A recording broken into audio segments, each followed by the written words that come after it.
Hello and welcome to North Country Matters. My name is Donna Seymour and I'm a member of the St. Lawrence County branch of the American Association of University Women, one of the civic partners for this show.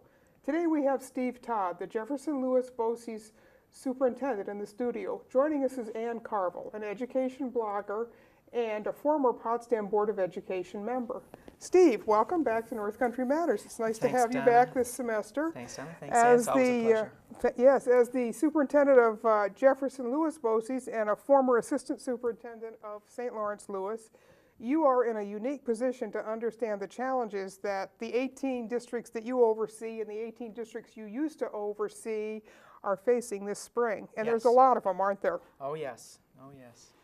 Well, I have a few questions for you, Steve, on school funding. Okay. The first will be about the governor's executive budget and the second about the GEA. So let's delve into the governor's budget. In January, Governor Cuomo combined his State of the State speech, his address, with the budget proposal in which he discussed at length the field of education. He's willing to increase school funding by $1.1 billion if major reforms recommended to him by the State Education Department are enacted. Otherwise, school funding will be increased by $377 million. Among the reforms he talked about was the professionalizing of teachers and increasing standards for becoming a teacher, strengthening teacher evaluation, performance pay for excellent teachers, expeditious and fair removal of failing teachers, continued support for 4-year-old pre-K and implementation of 3-year-old pre-K, establishing mentorships and other topics which you know well. So my question to you about funding is, what is the likelihood of these reforms being passed and thus the schools sharing in this extra $1.1 billion?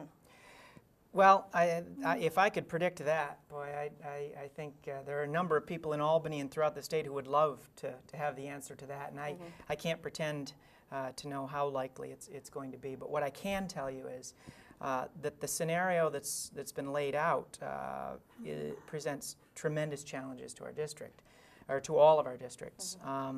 The Board of Regents, as always in the budget process, comes out first with their recommendations about how much money they believe it will take for schools to be able to provide adequate programming to all of their students so that the state can meet its constitutional obligation to provide sound basic education to all students. And the Board of Regents came out with a request for a $2 billion increase over last year. So our hope when we heard the governor's budget address was that he would concur with the Board of Regents and agree with that recommendation.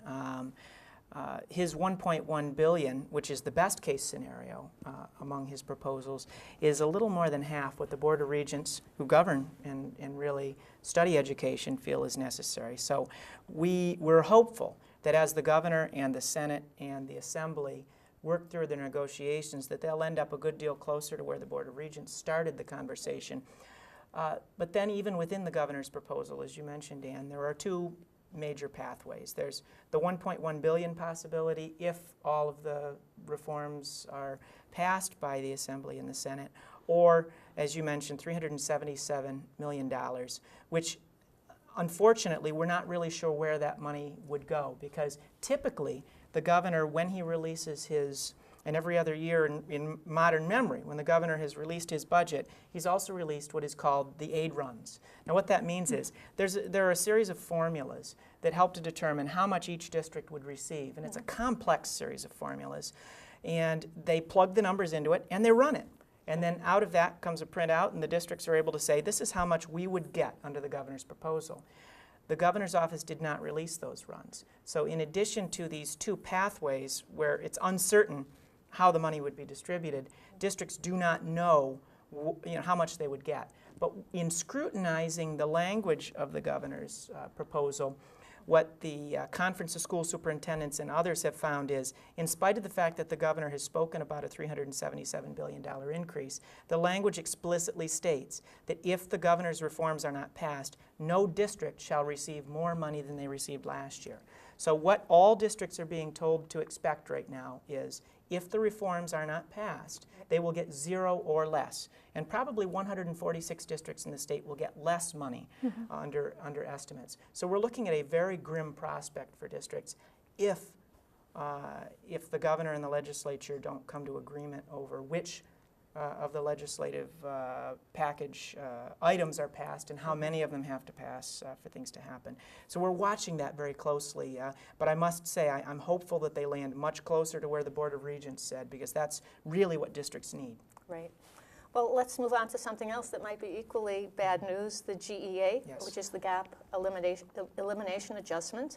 Senator Patty Ritchie is calling for the repeal of it, as others are. She says it has crippled schools in St. Lawrence County. It was introduced in 2010, as you well know, to help balance a budget that was in dire straits at the time.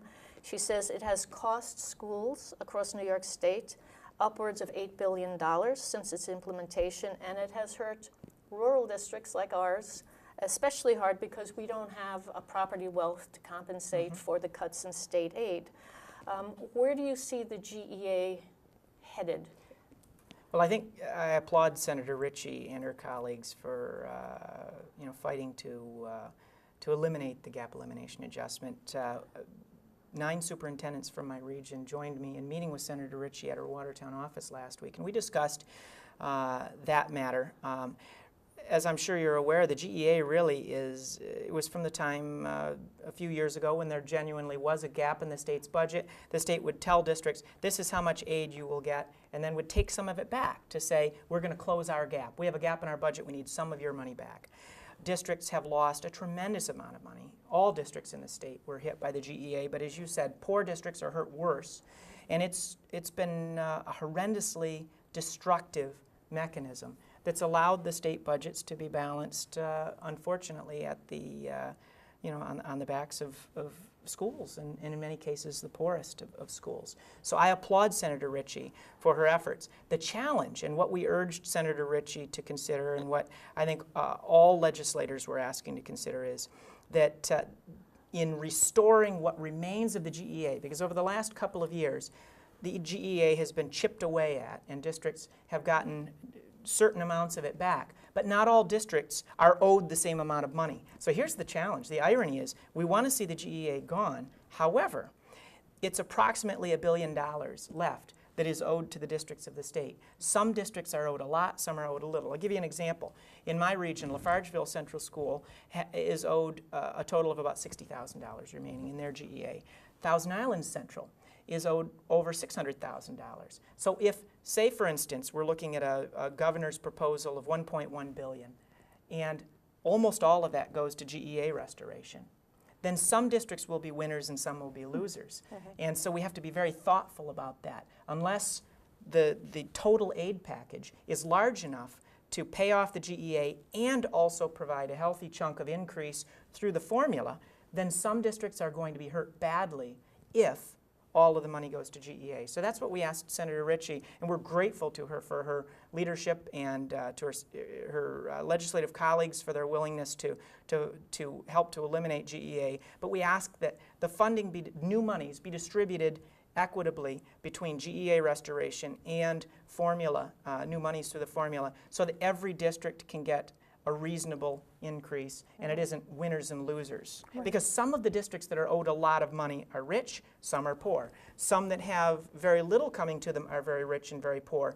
The amount of money remaining in GEA restoration is not discriminating effectively between rich and poor districts. So some very poor districts could get hurt if you go too heavily one way or the other. So we're asking for an equitable, balanced approach to funding distribution that includes GEA restoration and monies through the formula. Okay, great, thanks. And funding equity is really the problem in education in New York State, isn't it? Absolutely. The state, as you mentioned earlier, we have a constitutional responsibility to educate our kids, and yet we don't provide the same set of resources to each district across the state. Also, the state lost a lawsuit a few years ago which said they weren't doing it, and in fact, the judge said it must begin to be more equitable, and that hasn't happened. So we've got these constant reminders that this is not working for big parts of this state. We're not giving kids the same opportunity. You're completely right on that, Ann, and as I'm sure you're aware, that Campaign for Fiscal Equity lawsuit from several years ago that was led by Michael Rebell, who's a law professor in New York City. It was initially, the plaintiffs were just New York City schools, but it ultimately ended up benefiting all really under-resourced parts of the state, including our districts in northern New York. The problem was that the judge, even though he was 100% right in coming down in his ruling, did not, at the end of the day, maintain jurisdiction over it. So he essentially abdicated at the end of the ruling. He told the state, you must make things right. New formula was put in place. There was lots of money at that time. Things were working well for a couple of years. As soon as the money dried up, there was nobody there to force the issue because the judge had not kept jurisdiction. So Michael Rebell has a new lawsuit going forward now. Some of the plaintiffs are city, some are rural, some are suburban, but it's a very broad-based lawsuit, and we're hopeful because it's a slow process working its way through the courts. It's made several of the initial hurdles very successfully. Many of the indicators early on are that he's going to be successful in this lawsuit, which will again assert the state's obligation, the constitutional obligation to provide a sound basic education to all students. We're hopeful. And we'll have to hope that somebody maintains the reins on that That's process. right. That's right. Another initiative that the governor has had for a number of years now is he's trying to shrink the size of government by actually closing governments, not his, unfortunately, all of the rest of them out there. So one of the things he's talking about is making an even more aggressive push towards school district mergers and trying to shrink the number of school districts that we have in this state in a way to cut costs and hopefully increase educational opportunities. Here in Potsdam and Canton, we've just gone through a very exhaustive and exhausting process about that, and the voters in both districts rejected any idea of a merger very, very soundly. There's no appetite for a merger at all. One of the administrative solutions that we might be able to look at from that is districts who are sharing more services, including a superintendent. You have a one-year experiment going on right now in a couple of your districts, Lyme and General Brown, who are sharing a superintendent. Can you give us a little update on how that's working, and does it seem to be a viable solution for districts? Well, right now we are about halfway through the year with Lyme and General Brown Central Schools sharing a superintendent. Cami Morrison is the superintendent of General Brown, and then General Brown has contracted with Lyme for her to serve as interim superintendent there. It's going really well. She's an outstanding superintendent and is working exceptionally hard. We have two boards of education that have a great relationship. But from the very beginning of that conversation, these are two boards of education that acknowledged that there are a number of challenges and a number of things that you have to go into it eyes wide open and acknowledge the challenges.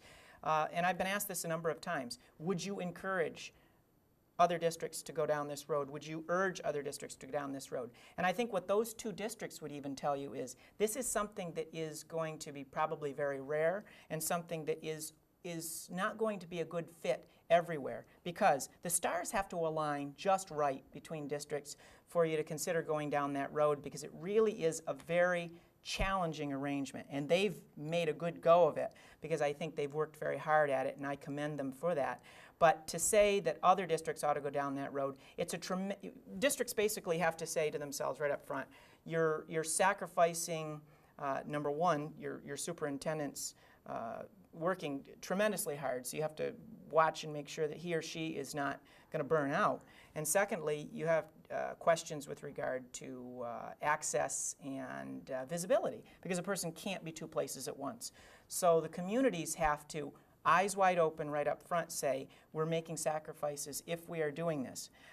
So if districts were asking me for my advice, I would say, there are lots of ways to save money. There are lots of ways to share. There are lots of ways to enjoy functional consolidation without formally consolidating, working through BOCES, sharing a variety of other back office operations. But I would urge districts to be very cautious as they look at this option, even though it's going exceptionally well in these two districts. And they're very happy with the way that it's working. It's not the stars have to align just right between two communities, I think, before they tread down that road, because it really is a very challenging arrangement, and you do sacrifice some in sharing a district leader because of the tremendous burden that it places on that one individual. Do you have a sense about whether they're going to continue this experiment after the first year, or is that too early? I don't know, but I do know they're very happy with the way things are going right now, and Cammie is doing an exceptional job. Okay, well, on to another discussion then, something called P-TECH. Yes. New York State, from what I read on the governor's website, is funding 16 new grants for the Pathways in Technology Early College High School P-TECH partnerships. It's a public-private partnership that will prepare thousands of New York students for high-skilled jobs of the future in technology, healthcare, manufacturing, and finance. Can you tell us a little bit about that and what is happening locally? Sure. Well, P-TECH has been around for a few years. The first round of P-TECH grants, when I was at St. Lawrence BOCES, we went after one, and they were awarded at that point only one per economic development zone. So we went after one, and our friends and colleagues in the Champlain Valley went after one, and they were successful. So in that first round, they got the one for this economic development zone. Since then, St. Lawrence BOCES has pursued and was successful in receiving a P-TECH grant, and I'm very excited for them. I think that'll provide a number of great opportunities for the kids here in St. Lawrence BOCES. My own BOCES, Jefferson-Lewis, Hamilton, Herkimer, Oneida, we're in serious conversations now with our grant writer and with other industry partners and with our local college leadership. I'm meeting tomorrow with Carol McCoy, president of Jefferson Community College, and with the superintendent of one of our component districts who might consider being the LEA, their lead agency on a P-TECH grant, so that we can be prepared to go after one. We've let that merry-go-round go around a couple of times at Jeff Lewis, and we're ready to go after it, I think, now. Because it really is, I think, an opportunity to provide the type of regional collaboration and regional programming that could very well get us some of that functional consolidation we're talking about. More partnership, more sharing, higher end opportunities for kids, more opportunities for career and college readiness. And really, one of the hallmarks of the P-TECH program is it's not just to provide new opportunities for kids who already were going to have opportunities to go to college. It's really designed to provide a college pathway, first and foremost, for kids who didn't see themselves having that opportunity and who might not otherwise have had that opportunity. And so we're very excited for our St. Lawrence BOCES colleagues who already have that pathway, and we're excited to pursue one of our own. You know, I was just reading an article today that said that in many states it's very difficult for the older student to go back to school because after you're about 24, you've been out of high school just long enough that states don't want to put a lot of financial resources into you. They're very interested in supporting the recent college or the recent high school grad, but not maybe somebody who's got 6, 8, 10 years down the road. So a program like this is certainly going to go a long ways towards helping those kids who didn't see themselves on a college track get there before that pathway is sort of cut off in terms of financial support, isn't it? That's right, and the beauty of P-TECH is it defines a P14 program, essentially through, or not P, a 914, because certainly the P through 8 is critical in preparing the students to get there, but P-TECH is explicitly high school plus 2 years, the associate's degree, and guaranteeing that students, by the time they've gone through this pathway, if they've begun this pathway and they've done everything that they've been required to do, that they would have a free associate's degree associated with it. Very exciting. And I know from speaking with Carol McCoy on previous occasions, they're already doing a lot with offering high school kids opportunities to take college courses. So that's going to be a pretty easy lift for them because they've already got that in place. Yeah, it's the EDGE program, and students are able to essentially get free college credit. It doesn't cost them a dime. And Carol and her team at JCC are incredible partners, and we're excited to find a way to make P-TECH another partnership that we'll have with them. We're looking at possible pathway in light industry, possible pathway in healthcare, possible pathway in agribusiness, we're open to a variety of pathways. And I know St. Lawrence Lewis BOCES defined 4 different pathways. We're not sure yet how many we'll define. I would imagine we'll have at least 2 pathways within our proposal, though. And it makes such a huge difference, too, for particularly the small rural districts who don't have a lot of resources in terms of offering a wide variety of courses in high school. If you can take those strong students and put them on this college track early, they're going to have many more opportunities to excel than they are going to have if they stay right in high school when it's a small program. I think that's true, and it'll dovetail nicely with our regional initiative using video conferencing technology and other blended and online learning options to provide students with shared virtual advanced placement coursework and other types of advanced coursework. We're hopeful through our VAP, Virtual Advanced Placement Program, next year to have as many as a dozen courses available to our kids throughout the region through blended online options. And so, I think that's again, another example of functional consolidation without literally taking the more extreme route of saying 2 districts must dissolve and cease to exist and merge. Let's functionally create that level of collaboration and opportunity for kids in a way that's more palatable to communities so that they can maintain their individual identities.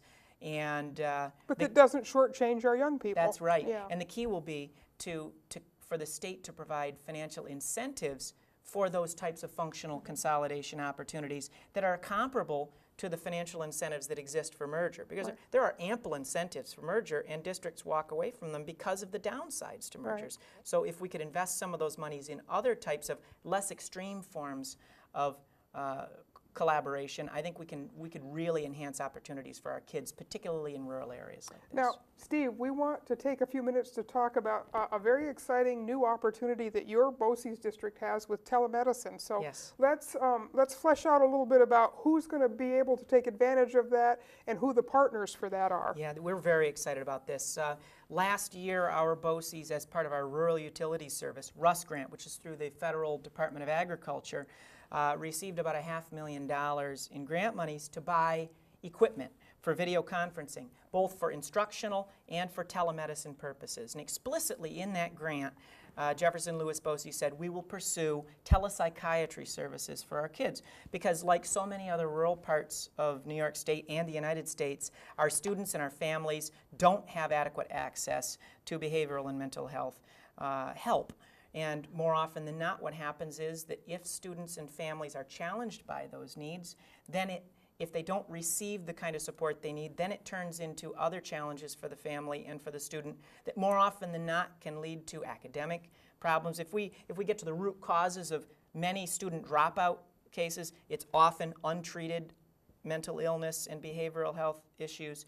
So we knew that we wanted to have a robust telemedicine initiative. So we've been working with Fort Drum Regional Health Planning Organization, with Upstate Medical Center, St. Joseph's, and others to try and define what that'll look like. And the one piece to the puzzle we were lacking. We had the technology, we had all the needs defined, we had the school districts on board. The one thing we didn't have was willing psychiatric practitioners on the other end, because the way the laws were structured for reimbursement and the way insurance companies were reimbursing service, if you were sitting face-to-face with a medical practitioner, it would be reimbursed at a higher rate, much higher rate than if it was across a video conferencing link.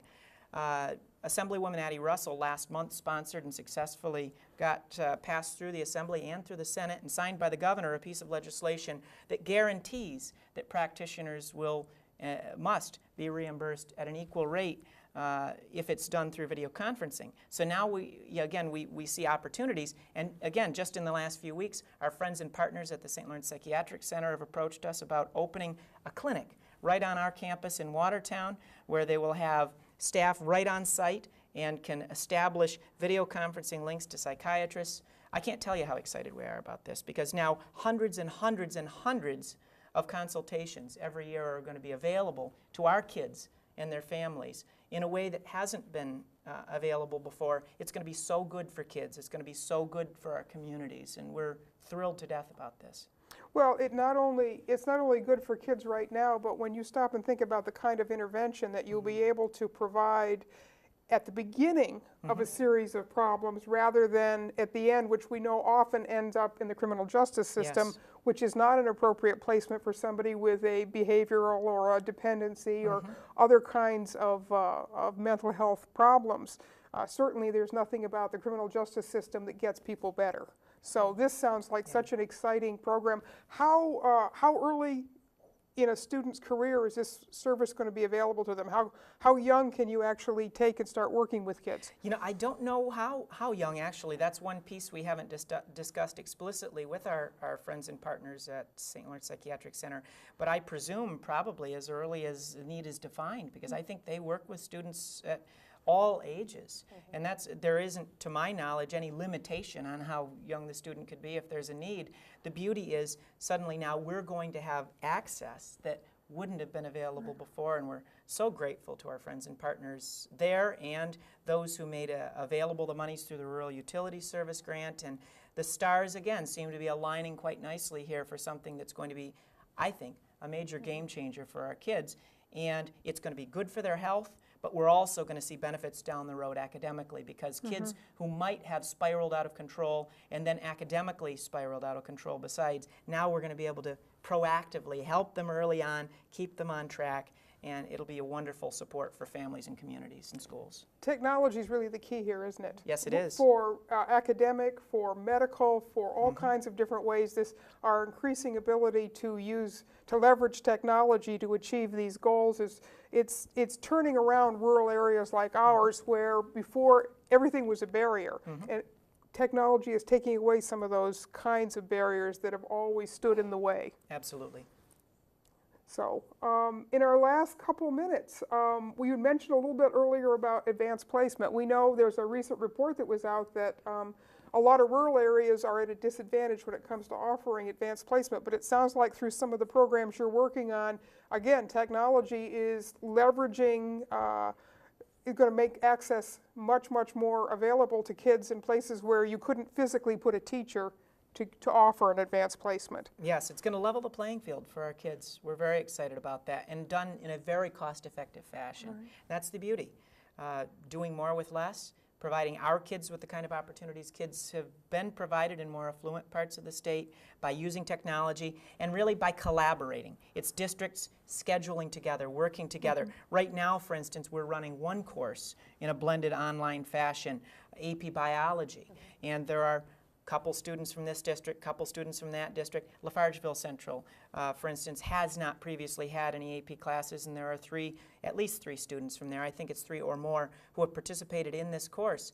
And next year we'll hope to have a dozen courses available to students around the region to participate in together. And it's not just the money, sometimes it's the numbers of students to be able to sustain a course. Very hard to say, I'll run an AP Bio class in a district where I only have 3 kids. Right. But if it's a total of 22 or 25 kids, because it's 6 districts, then it's workable. Right, right. Well, Steve, as is always the case, we could sit here and talk for an hour and a half instead of 30 minutes. And yeah, we'd love to have you. And so thank you for coming down and for bringing us up to date on some of these challenges that all our districts up here are facing. And you know, we'll hope that with the good help of our legislators, who have already made some huge steps forward for us, that we can perhaps get Albany to remember that there is a North Country and that our kids need to be educated too. That would be great. It's always a pleasure. Thank you so much, Donna. Thank you so much, Ann. My pleasure. Our time is up.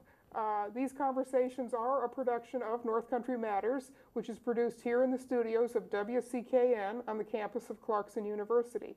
This show is a civic collaboration between the St. Lawrence County branch of the American Association of University Women, the St. Lawrence County League of Women Voters, and the communications and media students here at Clarkson. Until next time, please remember, our North Country matters.